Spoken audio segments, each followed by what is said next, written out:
Les mecs, on va être clair. À l'heure actuelle, je ne débat plus sur le niveau de Miyok. Vous avez décidé qu'il est une fraude. Vous allez assumer qu'il est une fraude jusqu'à la fin.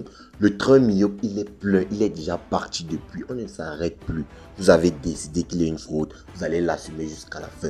Et moi, je vous dis, si par malheur, Miyok n'est pas niveau Vista, ou s'il est véritablement minimum niveau Yonko, les mecs, franchement, ce que je vous fais avec Gabban ces derniers temps, c'est rien.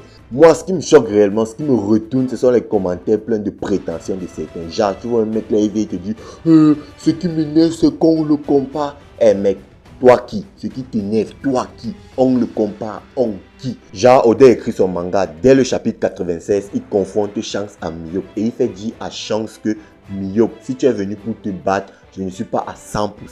Ensuite, tu as Barbe Blanche qui dit que les combats entre Shanks et Miyok étaient légendaires. Après que Shanks ait humilié Aramaki, on nous fait comprendre que Miyok est encore supérieur à Shanks à l'épée. Et même dans les vivres 4, on nous dit que Miyok atteint un épéiste plus fort que Shanks.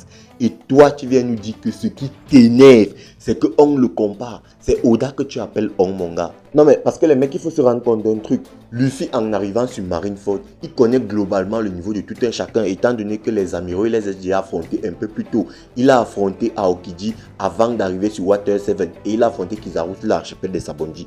Donc globalement, il connaît le niveau de ces gars-là. Il a rencontré Miyok sur le baratier. Du coup, Luffy arrive sur Marineford devant les amiraux. Logia qui plus est, il les a déjà affrontés, il s'est pris une raclée. Et malgré le fait qu'il n'a aucun moyen de vaincre les Logia, il tente quand même quelque chose. Et là, Luffy arrive devant Miyok. Ce qui est choquant, ce n'est même pas qu'il fuit, mais c'est le fait qu'il se transforme pour fuir plus rapidement.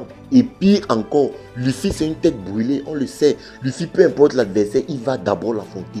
Et là, il n'ose même pas attaquer Miyok sous prétexte que Miyok est trop fort. Bon, du coup, les mecs, le seul débat que j'accepte encore sur Miyok, c'est de savoir qui de Shanks et lui est le plus puissant.